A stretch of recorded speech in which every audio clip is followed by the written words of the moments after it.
मेरे इस अवगुण को बहुत बार और बहुत लोग कह चुके हैं कि पुलिस वाला नहीं लगता हूँ। पुलिस में रहते हुए अगर पुलिस वाला नहीं लगता हूँ तो फिर क्या हूँ भाई। आदरणीय अध्यक्षा जी, डॉक्टर उषा सिन्हा जी, मनीष जी, वीरेंद्र भूषण जी, अनिल मिश्रा जी, डॉक्टर हाशमी जी और मंजू सक्सेना जी, और मेरे पीछे बैठे योगेश जी जो कि यहाँ के संचालक हैं। मैं आप सभी ने देखा होगा कि हमारे यहाँ 3 तरह के पंखे होते हैं, यानी कि एक टेबल फैन, एक सीलिंग फैन और एक फर्राटा। तो मेरा परिचय मंजू जी से सबसे पहले इनकी गज़लों से हुआ था, जो कि फेसबुक पर आप डाला करती थी, कभी कभी मैंने पढ़ा, तो मैं तुरंत ही उनका गज़लों का फ़ैन हो गया, टेबल फैन।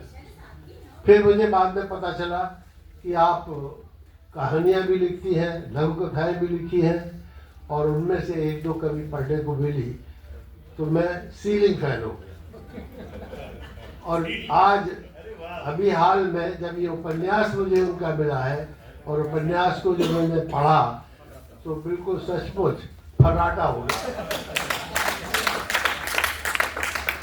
तो जहाँ तक इन पुस्तकों का प्रश्न है, इन पर बहुत कुछ प्रकाश जा चुका है।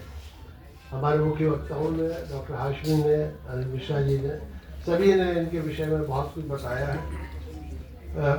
मैं फिर भी ये कहूँगा कि सबसे कठिन काम उपन्यास लिखना होता है इन सभी में, और आपने जो उपन्यास लिखा है ये एक तो बहुत अच्छे वॉल्यूम में, साइज में है, लगभग 400 पृष्ठों में।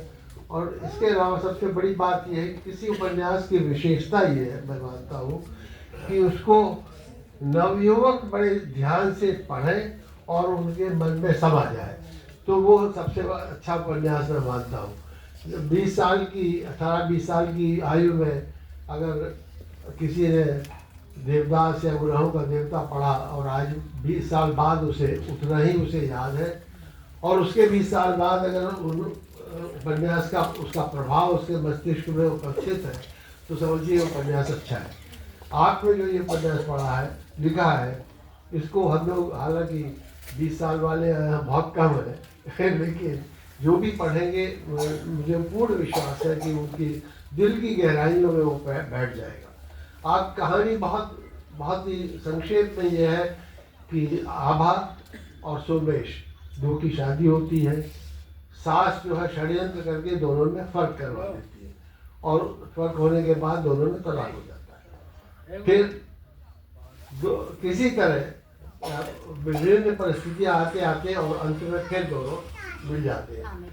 तो इस प्रश्न को इसको किस तरह प्रस्तुत किया है किन शब्दों में, वो हर घटना अपने में बहुत ही विस्तृत भी है और साथ में बहुत ही आसानी से ग्रहणीय है। अगर पाठक उसको तो आसानी से, बहुत सरलता से समझ पाता है, और अगर घटनाओं में चूल से चूल भिड़ता है तो फिर अच्छा उपन्यास बनता है। अगर सबसे गड़बड़ ये होता है उपन्यास लिखने वाले का कि वो चूल से चूल नहीं भिड़ा पाता। अगर चूल से चूल भिड़ी होती है तो लगातार उसमें प्रवाह रहेगा उपन्यास में, और उस प्रवाह से ही प्रभावित होगा वो पढ़ने वाला और उसको याद रख सकेगा। मैं इसका एक छोटा सा उदाहरण देना चाहूँगा आपके इस उपन्यास से, जिसमें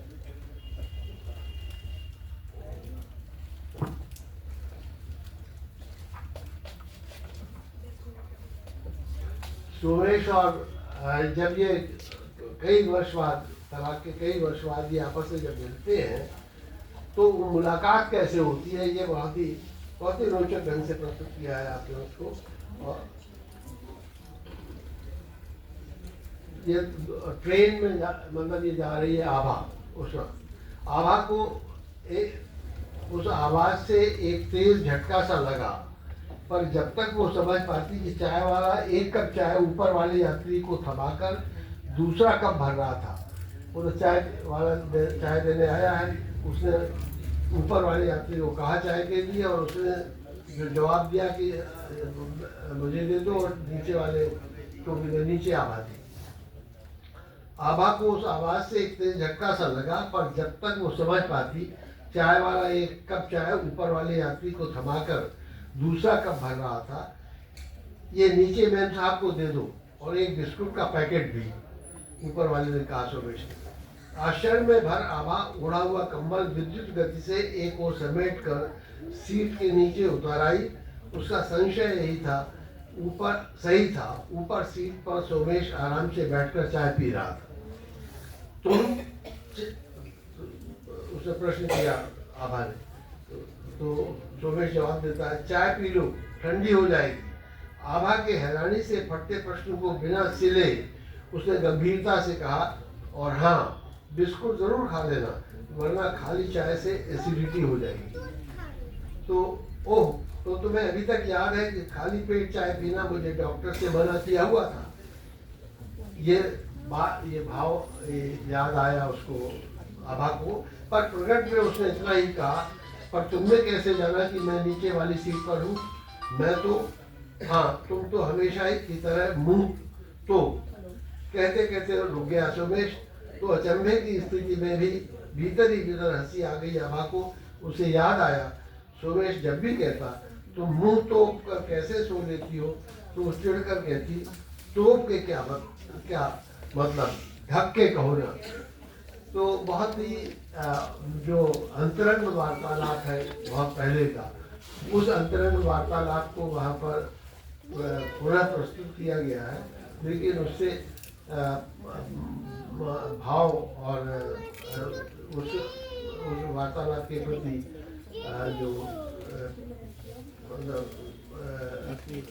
जो भाव आते हैं उसके दोनों के मन में, वो पाठक को स्वयं ही एक ऐसी प्रभाव उस पर डालते हैं कि जैसा मैंने कहा कि 20 साल का लड़का उसे 40 साल तक याद रखेगा, और 60 साल तक उसके व्यक्तित्व पर उसका प्रभाव पड़ेगा।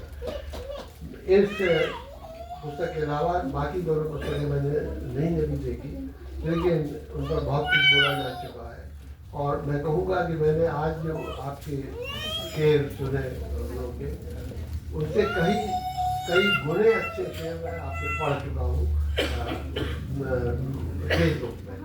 मैं बहुत बहुत बधाई दूँगा आपको कि आपकी 3 किताबें एक साथ प्रस्तुत हुई हैं, और एक किताब को ही लोकार्पित करवा पाना बड़ा कठिन होता है। आपने तो एक साथ एक ही वर्ष में 3 पुस्तकों को किया है, तो आप त्रिगुणित बधाई की पात्र हैं। और मुझे आशा है कि आप भविष्य में बहुत ही महान